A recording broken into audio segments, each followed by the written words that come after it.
Recently, I had the opportunity to travel to London for the Clair Obscur Expedition 33 launch event, and while I was there, I was invited to interview Andy Serkis, who plays Renoir in the game, and is most notably famous for playing Gollum in the Lord of the Rings series. And I was also given the opportunity to interview both Ben Starr and Jennifer English as well. Ben Starr plays Verso in the game, and Jennifer English plays Maelle, and you might remember them from such titles as Final Fantasy XVI, The First Berserker Kazan, Elden Ring, and Baldur's Gate 3. And as you've no doubt heard by now, unless you're living under a rock, this game is getting rave reviews online. People are absolutely in love with this game, and it's simply one of those games that just doesn't come around very often. It's one of those games that makes you think about it when you're not playing it. It makes you think about things in your own life, and it's absolutely a phenomenal game. So if you haven't played it yet, you absolutely should. And I realize a lot of people are probably mid their playthrough when they're watching this video, and just note that there are almost zero spoilers in this interview, or both of these interviews. I think I asked one question that could be considered maybe slightly a spoiler, but you won't even understand that it's a spoiler if you're not far enough along to the game. And if you are far enough along to the game to understand it, then it won't be a spoiler for you. So without further ado, let's get into the interview with Ben Starr and Jennifer English first. These two are quite the comedic pair, I have to say, when they're together. They bounce off each other. You can tell they have very good chemistry, and it definitely shows in the game as well. So you've recently starred as Clive Rossfield in Final Fantasy XVI. Yes. You were Kazan in the first Berserker Kazan that came out last month. Yes. You are Prometheus in Hades 2. Yes. And now Verso in Expedition 33. Yes. So my first question is kind of simple. What's it like being the new Nolan North? So you did the Future Game Show Spring Showcase. I did. And what did Nolan say? That He said he took the substance, and now you're running around taking all his parts. jobs. Yeah. He didn't know what the substance was, nor did he know who Ben was. Yeah. So I had to explain both. Yeah, he was like, I don't get the joke. It's great. Yeah, it's cool. I don't think. I think there is a precedence of amazing actors out there who've done amazing work. Nolan North is one of the most iconic actors in video games ever, and that's pretty cool to even be remotely considered in that league. I've been around for 2 years. I am so new to this industry, and I'm so excited that I get to contribute in the way that I do. I love video games. I'm insanely passionate about them. I'm so insanely passionate about talking about them, listening to additional material about them, and fundamentally playing them and being a part of them. And I hopefully for the next 10 years, I'm not going anywhere. I want to do as much stuff as I possibly can in this space, and I have no intention of leaving. I think it's the great honor of my life to have contributed to Final Fantasy, and to see that franchise that means so much to me be the launching pad for what I get to do.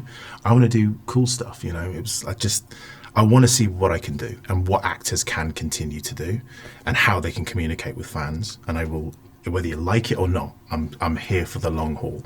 I'm not going anywhere. So please don't get annoyed. Well, I think that's music to most people's ears. Yeah. So.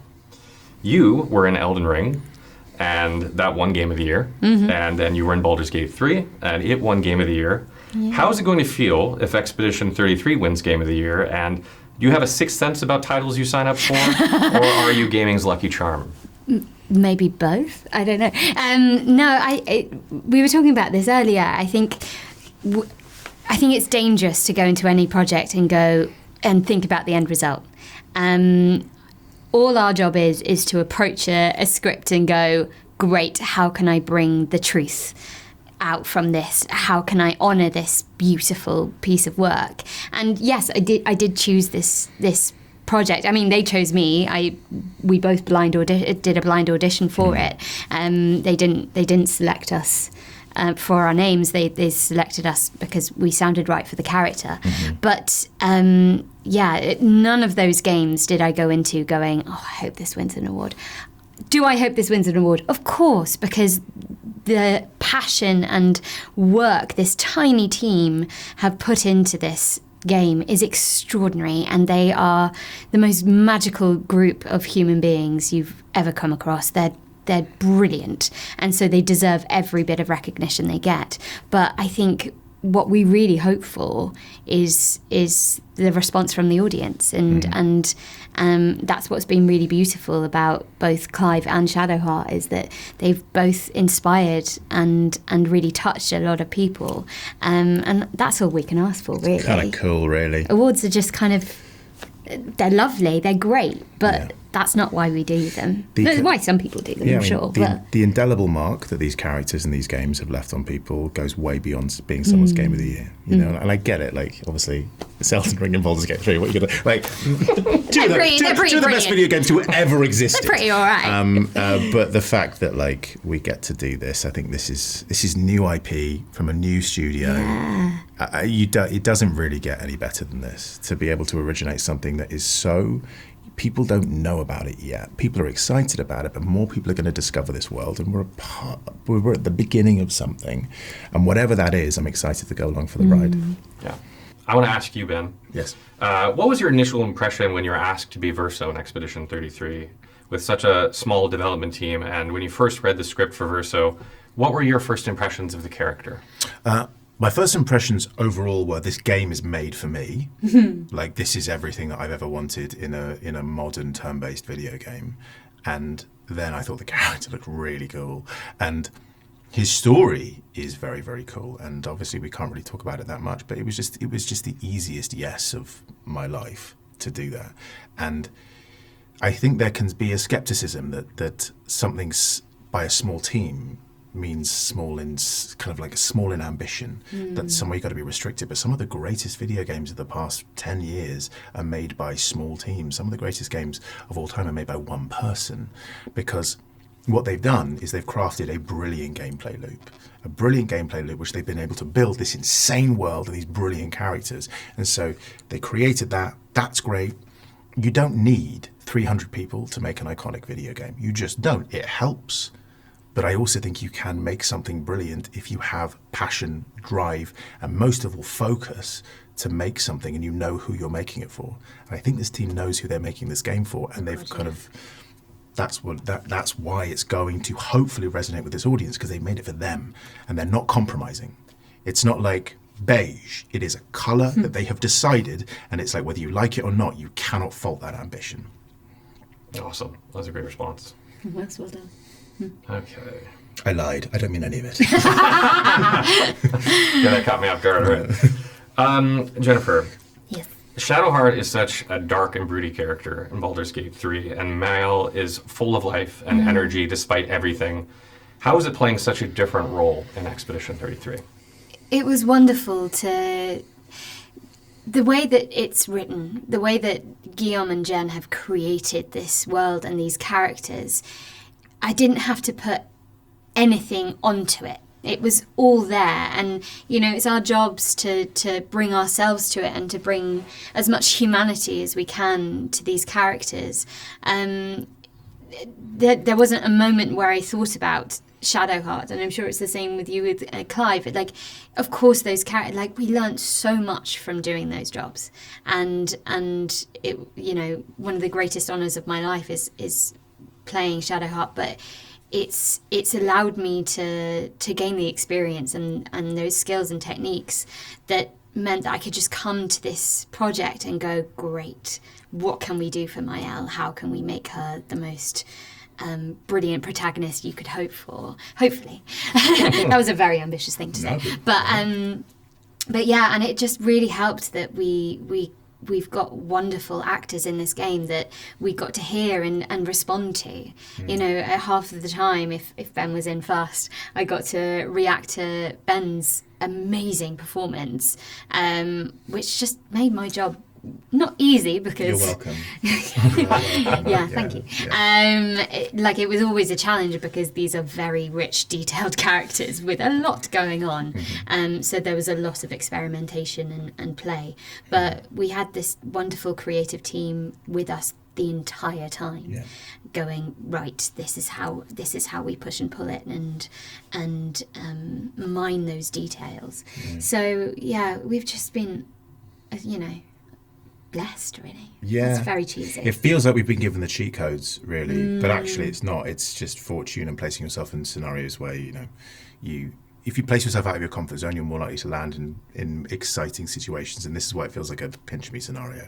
I feel like maybe we don't deserve to be here. I feel like we've kind of lucked our way into what this is. But yeah, it's good. Well, I mean, you guys have done a fantastic job, so you could give yourself a little bit of credit too.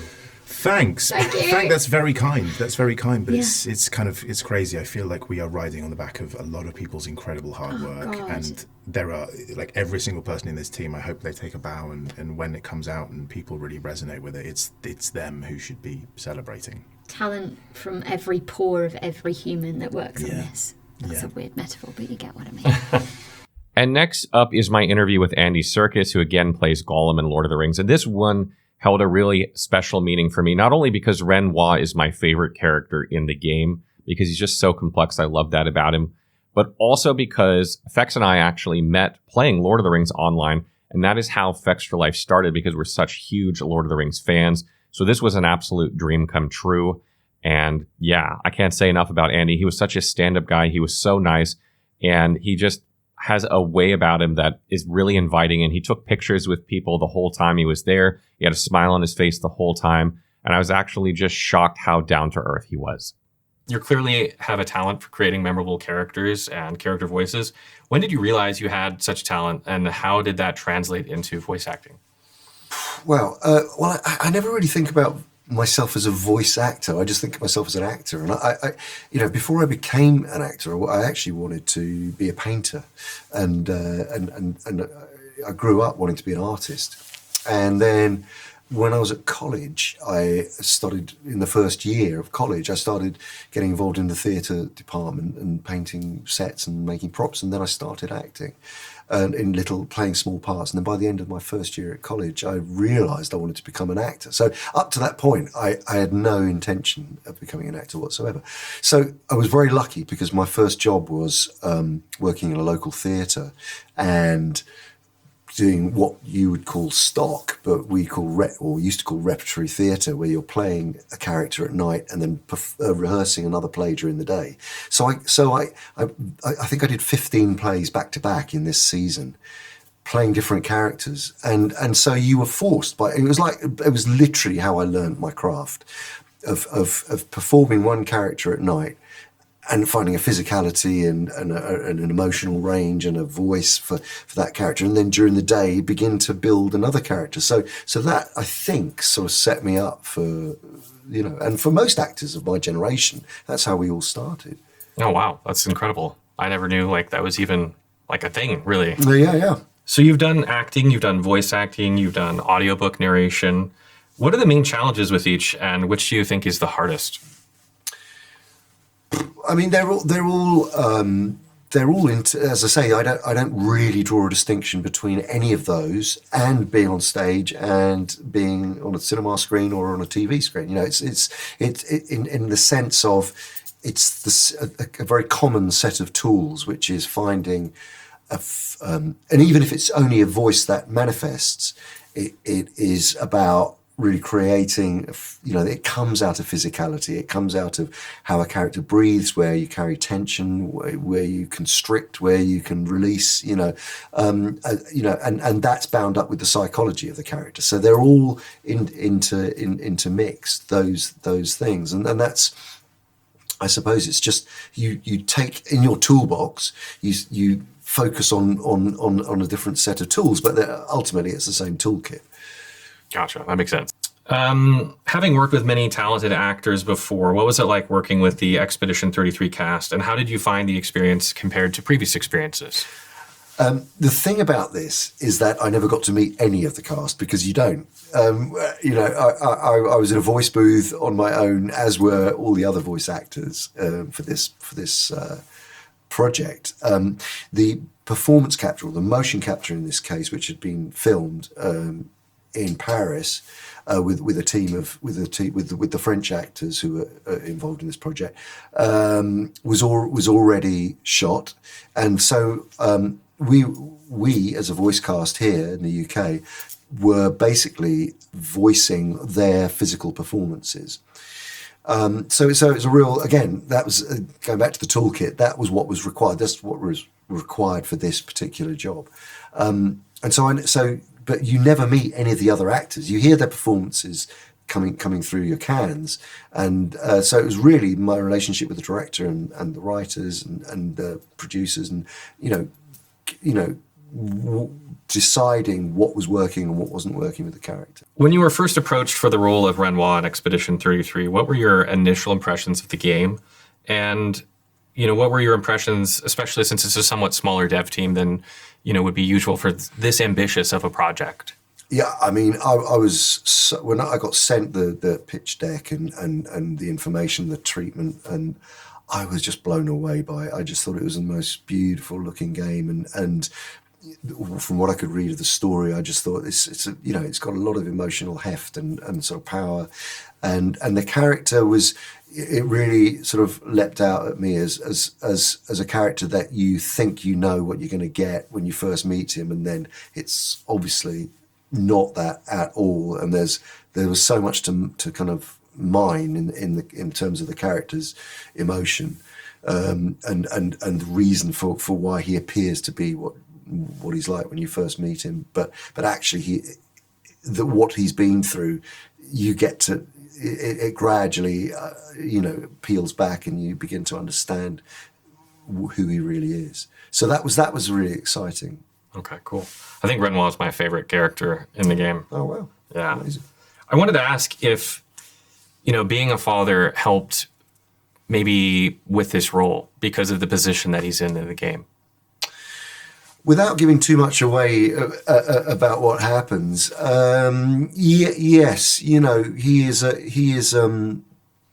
character that is facing and dealing with tragedy and loss and guilt and things that all parents feel, I think, at times in their lives when they don't feel they've done their best. So it is a very relatable character in that respect. So with regards to Renoir, I think he's probably the character that has the most nuance. At least that's what I felt when I was playing the game. What was your inspiration for this character, and how did you decide on bringing him to life and his voice? Because he has a very unique personality in this game. As I say, I really wanted him to feel. I kind of wanted you to feel like when you first see him, you think, oh well, that's definitely that. I understand the character, but that gradually, you see a vulnerable side to him. You see other sides to him, and those were decisions that I was making, that I had made, and was making on as we were going through it, and sort of instinctively finding kind of those kinds of levels again to make him relatable, I guess. Great. I was kind of curious, who are some of your favorite actors? Who do you like personally? Oh, wow. Oh my gosh. Well, I'm kind of running through.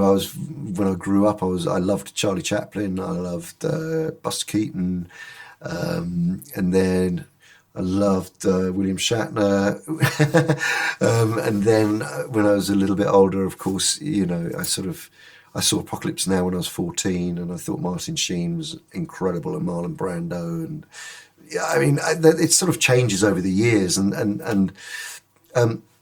then female actors over the last, people like Holly Hunter in The Piano. I just remember watching her performance in that and being blown away by it, and Isabelle Huppert, the French actress, who I just think is super talented, and all of these actors sort of, Robert De Niro, a great character, creating characters, and that's something that I've been drawn to, I suppose.